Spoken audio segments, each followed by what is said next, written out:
WATE 6 on your side midday starts now. Thank you for joining us here at midday. I'm Lexi Spivak. We start today with a police chase in Knoxville that ended in the arrest of 2 people.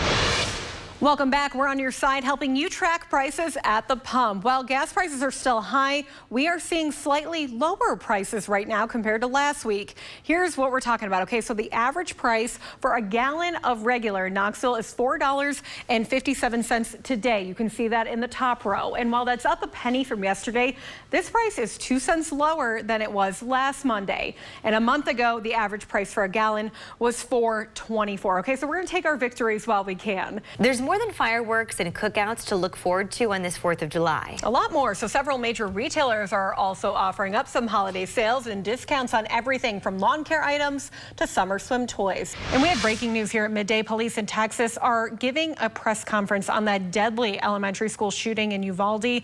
We are going to go live there for just a moment to listen in. What do I say to the parents? I don't have anything to say to the parents other than what had happened. We're not here to defend what happened. We're here to report the facts so they have the facts. I've reported it. New live news conference from Uvalde, Texas, where that mass shooting happened at the elementary school earlier this week. And again, we know that police department there is coming under fire after it was revealed yesterday that police waited an hour before entering the school and taking down that gunman. A lot of questions were being asked. Of course, we're going to bring you the latest tonight. The Tennessee Wildlife Resources Agency is calling it a fish of a lifetime after a teen caught a rare catfish. Check out this photo here. It's hard to believe, but 15-year-old Edwards Tourmans was lucky enough to reel in that white catfish while fishing near Chattanooga. Now, the teen was fishing with Richard Sims of Scenic City Fishing, who says that the experience was a first for him in his 30 years of catfishing. While many would initially categorize this fish as albino, Sims says there could be several other genetic conditions responsible for the fish's coloring. And regardless of the classification, it definitely is the catch of a lifetime. Great photos there. That is a big fish. Well, let's talk about how we can cut that down a little bit by growing some of our own food. In to help us out, we have Natalie Bumgardner in with the UT Extension Center, and you're a master gardener. Tell us, you have a lot of people who come to you on any end of the scale here. Just beginners starting out, the expert gardeners. Talk about people's motivations for coming in. Yeah, it's really fun. We have the opportunity to visit with people who may have been gardening for decades and just come to say, hey, what's your latest research? What new cultivars can I try? Welcome back, everyone. 6:13. Happy Monday morning. Happy 4th of July. We got a lot going on. If people are up early, the few that are, how are things looking for them? We were dealing with some fog, but it's starting to lift off now. Okay. So we'll deal with a little fog, a little low clouds, and then we'll see a hot, humid day. Typical summer day. Okay. Yeah. Let's do a little Knoxville weather trivia, shall we? Go for it, Justin. Good morning, Tennessee reporter Lexi Spivak is there ahead of the action. And Lexi, how are things looking this morning? Good morning, Tirsa. I got to tell you, I'm feeling like a champion this morning because the day is finally here. USA Cycling is kicking off here in Oak Ridge, and just check out the setup right behind me. I mean, it's wonderful. This is actually the starting ramp that the cyclists will take off from, and you can tell that volunteers are busy setting up, getting those final preparations underway before the individual time trial championships later this morning.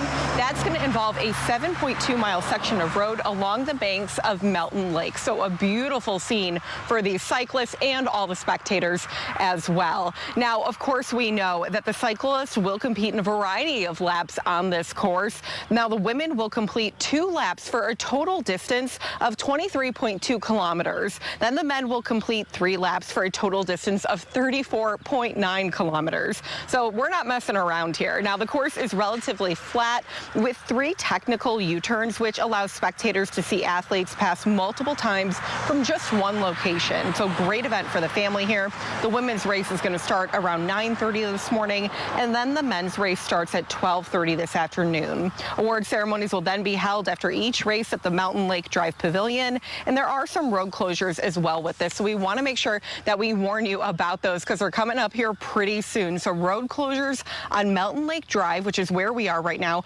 start at 7 this morning. So you have less than an hour until they start to shut all this down.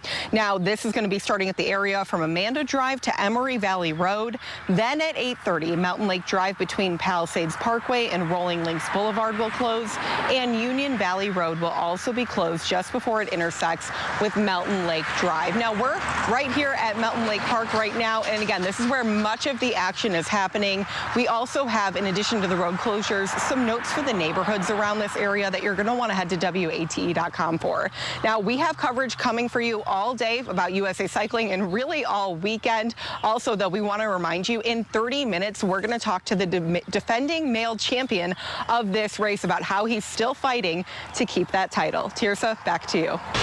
12:24 on your Friday afternoon. Welcome back. Time for our Smile Check as we gear up for the weekend. One Knoxville 12 and under baseball team is taking on the same swag that UT baseball players do into their own games. Now just check out their cheetah print coat and the gold chain that they sport after each home run.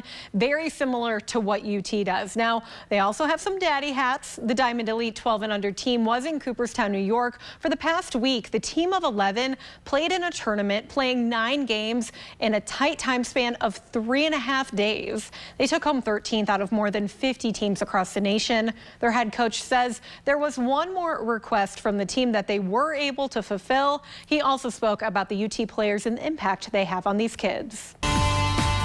Serving the people of East Tennessee. WATE 6 on your side midday starts now.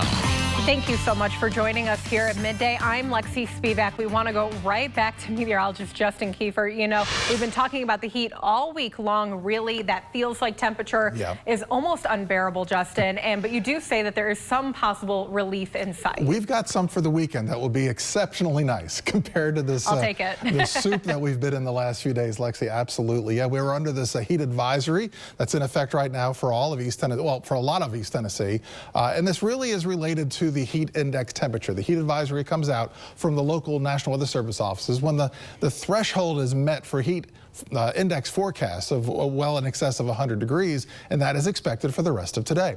Now, the areas that are not shaded in this orange are areas that are not expected to see those heat index. It's still going to be hot here. It's just that we've reached the criteria, or will, this afternoon. So that's the reason for the heat advisory, and that's the reason we're weather aware for this afternoon.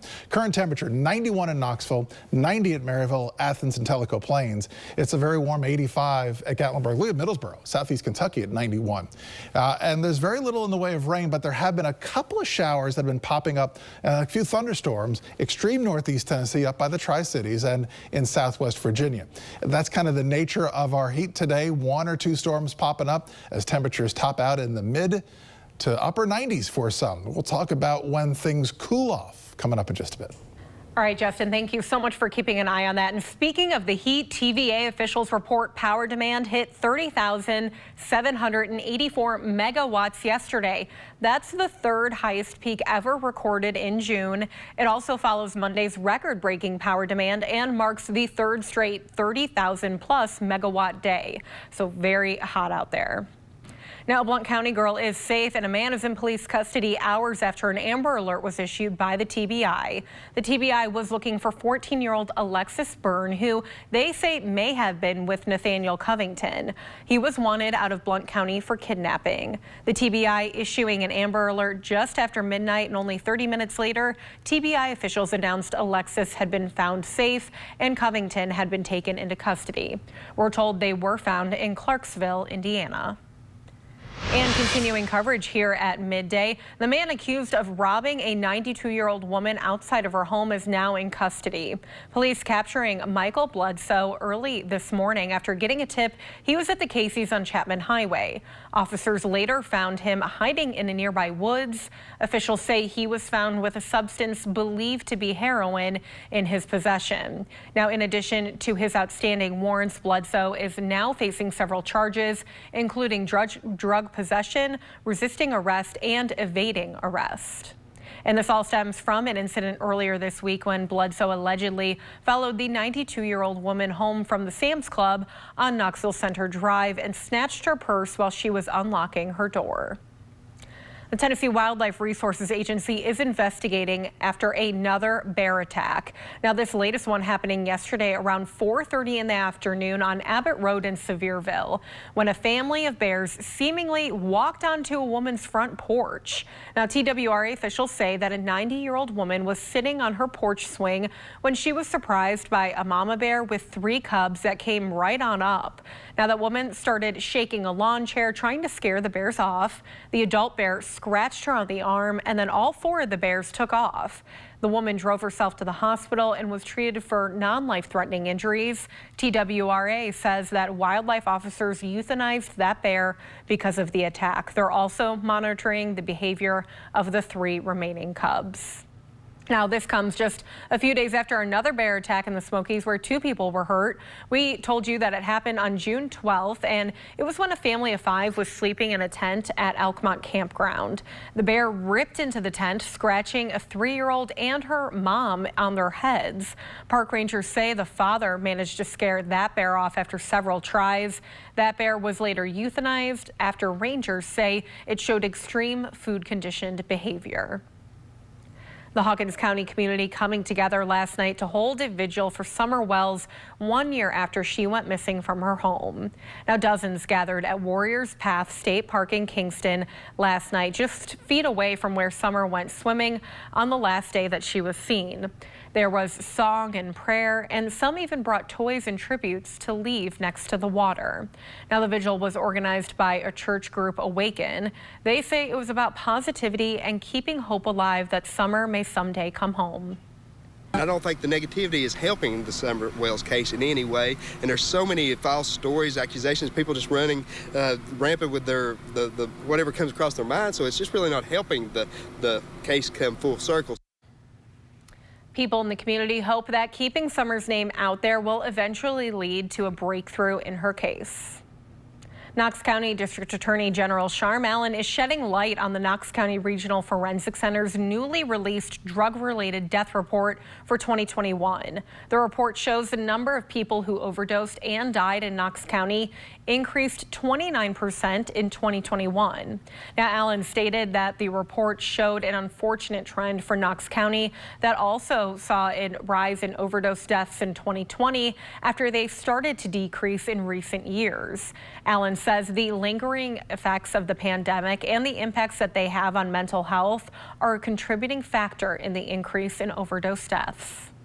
I think the isolation from the pandemic was still present in 2021. The fallout, the effects, the stress, the pressures on individuals was definitely still there in 2021. And I think that our increase in overdose deaths is an indicator of that.